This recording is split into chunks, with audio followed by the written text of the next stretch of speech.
어, 이 이제 그 식품공전에 나와 있는 이 방법은 이건 이제 EM 방법이죠. 이거는 이제 일반적으로 넓은 극성 범위에 해리되지 않는 농약에 대해서 어, 적용이 돼요. 해리가 안 된다는 거죠. 그러니까 이 해리가 되고 안 된다 하는 것보다 뭐냐면은 산성 물질 하면 HA라고 하잖아요. 이것을 이제 표현을 할 때 A 마이너스하고 그다음에 H 플러스.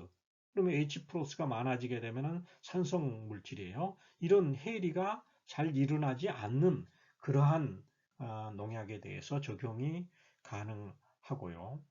그리고 이제 그 고유지, 그러니까 그 팻이 많은 그런 검체에 그 혼입되어 있는 비극성 농약의 그 잉커들 레지두 같은 것들은 이거는 이제 추출을 못 한다는 거죠. 이거는 왜 그러냐면은 이 아세토나이트릴 추출 용매가 유지에 대한 용해성이 낮기 때문에 이 잉커들 레지두는 뭐냐면은 이거는 이제 농작물을 그 재배할 때 살포돼 가지고 자연적으로 그 유지 성분에 혼합돼 있는 그런 잔류 그 농약 잔류물들을 이제 잉커드 레지드라고 하는데 이런 것들은 추출을 못 한다는 거죠.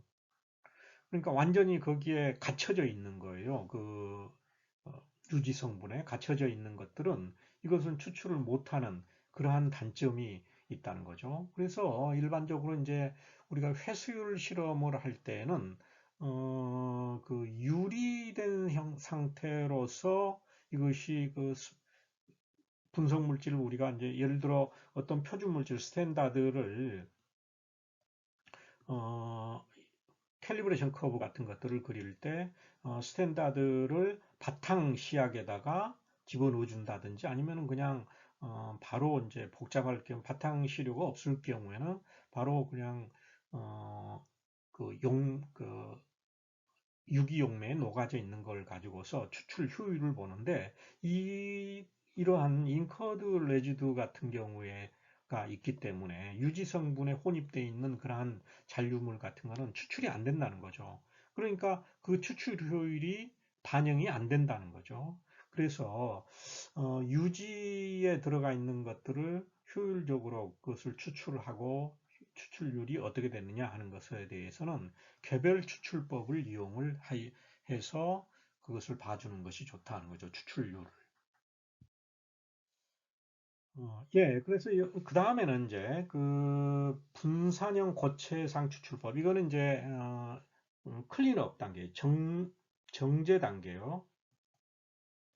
정제 방법인데 정제 오리지널 방법에서는 PSA를 집어넣어주죠. 이것을 이제 25mg을 집어넣어줘요. 그러니까 1ml 아스나이트릴에다가 25mg을 해주는데 EN 방법에서는 25, 그런데 AOAC 방법에서는 50 밀리그램으로 이제 좀 추가가 됐죠. 그런데 이제 고유지 검체에 대해서는 그러니까 팻이 높은 거죠. 그러니까 뭐 EN에서는 3% 이상, AOAC에서는 1% 이상의 일 경우에 그럴 때 이제 이 그 오리지널 방법에서는 다른 방법이 없어요. 그런데 여기에서는 어 이제 뭐 25mg의 PSA를 집어넣는다든지 아니면 C18을 25 밀리그램을 집어넣어 준다든지 AOAS에서는 50mg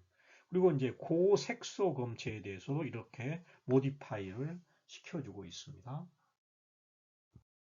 그래서 이제 이 정제에서는 정제할 때는 우리가 이제 그 무수 황산 마그네슘을 집어넣어 줬죠. 이거는 이제 원래 그 잔존 수분을 제거하기 위해서 사용을 하는데 이게 이제 굉장히 이게 이제 중요한 역할. 이게 이제 4g이 들어갔죠. 4g이 들어가는데 중요한 게 뭐냐면은 우리가 분석을 할 때 지금 이제 이것을 시료 전처리가 끝나고 나서는 LC-MS 주로 그리고 이제 GC-MS를 이용해서 분석을 하는데 어, 이제 LCMS 같은 경우에는 입자들을 굉장히 조심해야 됩니다. 이제 시료 최종 그 요객, 게 추출하고 나서 나중에 클린업까지 하고 나서 최종 용액을 가지고서 여기서 취해가지고 시린지로 주사기로 취해가지고 LC-메스로 집어넣든지 아니면은 GC-메스로 분석을 하잖아요. 그런데 여기에 어떤 입자들이 있고 그 다음에 이제 수분이 거기에 포함이 돼 있다. 그러면은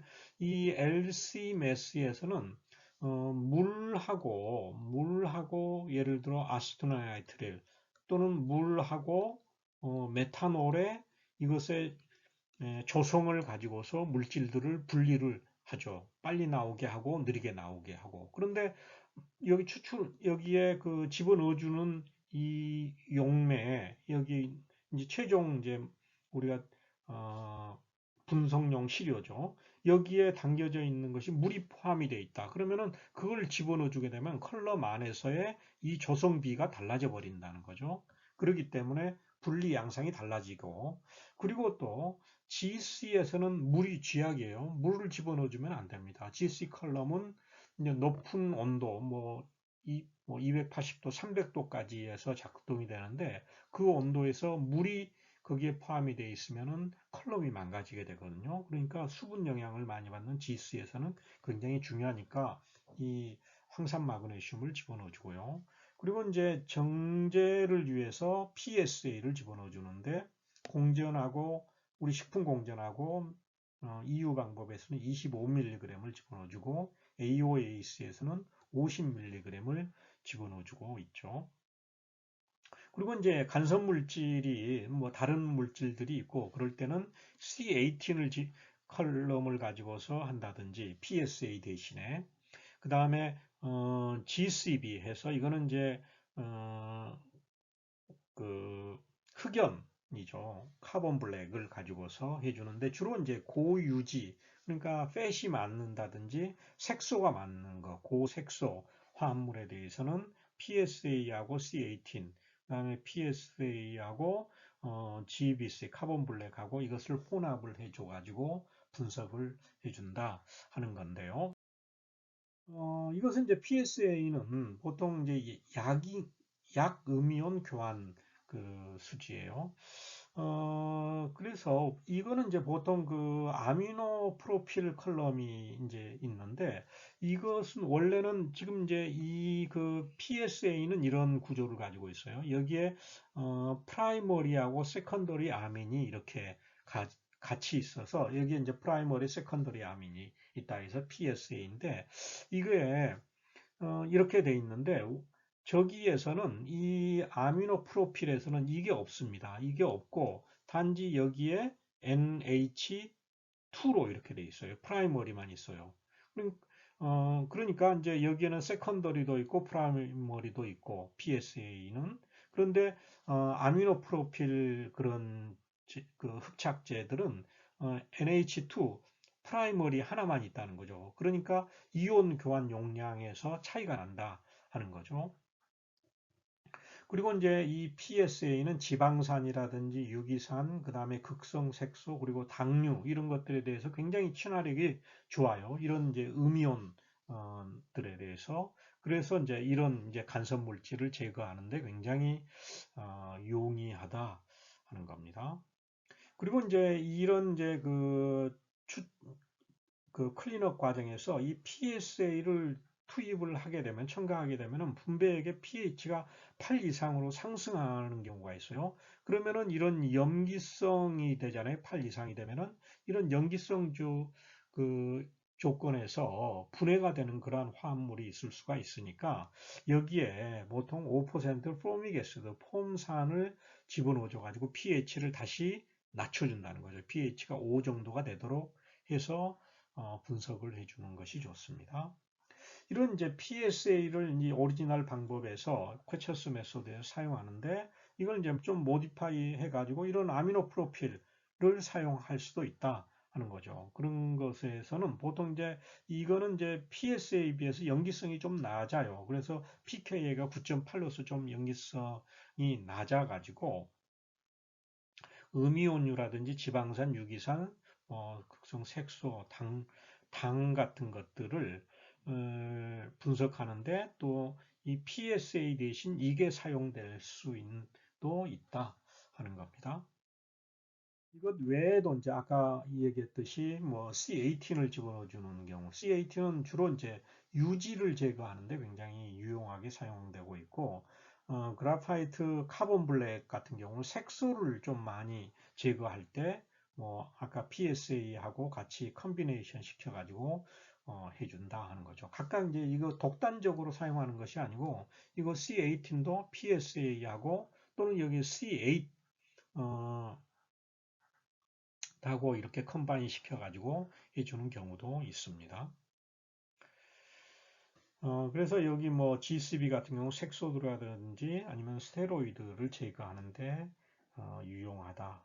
그리고 뭐 EM법에서는 뭐 검체별로 당근이나 양상추 같은 것에서는 뭐 GCB를 2.5mg, 그 다음에 고추 시금치에서는 GCB를 7.5mg을 집어넣어주면은 색소가 효과적으로 제거된다는데, 이 AOAC에서는 그냥 일률적으로 그냥 50mg을 이렇게 집어넣어주고 있습니다. 그리고 이제 이 나중에 아까 그 이제 필터링이 이제 마지막에 가서는 필터링도 굉장히 중요해요. 왜 그러냐면은 일반적으로 이렇게 원심 분리를 시켜준다든지 그러면은 미세 입자들이 이게 둥둥 떠 있는 경우가 있어요. 완전히 침전되지 않고. 그래서 이제 멤브레인 필터를 통과를 시켜줘 가지고 이제 그 필터까지 해주는 것이 좋다 하는 거죠. 이런 경우는 이제 주로 이제 LC 매스에서 이 마이크로보 컬럼, 그러니까 컬럼의 내경이 굉장히 작은 거, 그리고 요즘 이제 UPLC도 많이 사용하는데, UPLC는 이제 울트라 퍼포먼스 리퀴드 크로마토 그래픽 컬럼이죠. 어, 이런 것들을 사용할 때는, 즉 이것들은 이제 입자상들이 거기에 미세 물질들이 제거가 되지 않는 경우에는 굉장히 예민하게 작용하고 컬럼도 망가뜨려지고 하니까, 이럴 때는 이제 미세 여과를 시켜주는 것이 좋다 하는 겁니다. 자, 그래서 이제 이런 이제 이 캐처스 메소드에서 변형된 이그 우리나라 식품공전의 이제 다성분 분석체 이법을 얘기를 했는데, 이것들은 이제 주로 이제 이 분석 대상 성분을 다시 한번 정리를 하면은 해리되지 않은 그러한 중성의 그 비극성, 극성 농약을 분석을 하는데 초점이 맞춰져 있다. 그래서 이 해리 화합물들은 분석이 되지 않는 것이 일반적이다 하는 거죠. 즉, 그 약산성 해리 화합물들은 PASA에 이게 잡혀 있어 가지고 회수가 안 된다는 거죠. 그리고 강한 해리성 화합물들은 이거는 이제 추출되지 않고, 이거 그 아스토나이트를 층으로 이게 넘어가야 되는데, 여기에서 물에서 이렇게 위로 올라가야 되는데 아스토나이트를 층으로 그대로 수용액층에 남아 있다는 거죠. 그러니까 분석이 안 되고, 산성 제체도의 경우에도 PSA에 포집돼 가지고 이게 회수가 안 된다 하는 거죠. 그리고 아까 이제 이 아스토나이트 같은 경우에는 유지에 대한 용해력이 굉장히 낮다고 그랬죠. 그래서 고유지 그러한 검출의 경우에는 이 비극성 잔류 농약물, 그러니까 인커드 뭐 레지두라고 아까 얘기했죠. 이런 것들은 추출이 잘 되지 않는 그러한 제한점이 있다 하는 겁니다. 그래서 또 뭐 다시 이제 그 정리를 하게 되면은, 일반적인 이런 지금 이제 식품 공전에 나와 있는 신속 검체 제조법, 이게 이제 아까 제2법이에요. 그것의 이름을 신속 검체 제조법이라고 퀘처스 메소드를 이렇게 명명을 하고 있는데, 우리나라에서는 아스토나이트라고 물 혼합액으로 추출이 되지 않는 성분들은 분석이 안 되겠죠. 그리고 아스토나이트라고 물 혼합 추출액으로부터 아스토나이트를 층으로 분배되지 않은 그러한 것들도 분석이 안 되겠죠. 그리고 이 분산 SP, 아까 이게 이제 PSA입니다. 여기에 포집되어 있는 그러한 성분들도 분석이 되지가 않게 되겠죠. 이제 이렇게 정리가 되고 있습니다. 그래서 일반적으로 가능한 물질들은 어, 아까도 얘기했듯이 이제 그 해리가 되지 않은 비극성 물질이기 때문에 예를 들어 산성이나 염기성 화합물들 그리고 높은 극성의 수용성 화합물들 이런 것들 그리고 낮은 극성의 플래너 구조 화합물들 이런 것들을 분석을 할 때는 이런 지금 이제 제2법을 가지고 한꺼번에 하지 말고 여기에 대해서는 되는지 안 되는지 검증이 각 물질별로 필요하다 하는 겁니다. 그래서 검증이 요구되는 화합물들은 우리 그 제2법 거기에 보면은 이렇게 표시가 되어 있습니다. 예, 그리고 이제 또 마지막으로 그 유지 함량이 아세토나이트를 10ml당 0.3g이 총합할 경우에는 내부 표준 물질을 사용해 주는 것이 정량 분석에 있어서 굉장히 용이하다. 그리고 이제 최종 용액의 그 pH가 이 범위 5.0에서 5.5 범위에서는 통상적으로 산성 조건에 취약한 성분들은 수일간 안정할 수가 있다 하는 거죠. 그래서 이제 이 퀘처스 메소드 같은 경우는 항상 바로 사용하는 것이 아니고 항상 농약 성분별로 한번 각 개개별로 개개 농약에 대해서 항상 안정성이 검증이 이루어져야 됩니다. 그리고 최종 용액의 농도는 보통 추출해서 1mg per 리터. 그러니까 이게 이제 1ppm 정도가 되겠네요. 이 정도가 된다 하는 겁니다. 자, 이상으로 오늘은 이제 그 퀘처스 메소드에 대한 해설을 해봤습니다. 오늘도 수고 많으셨습니다.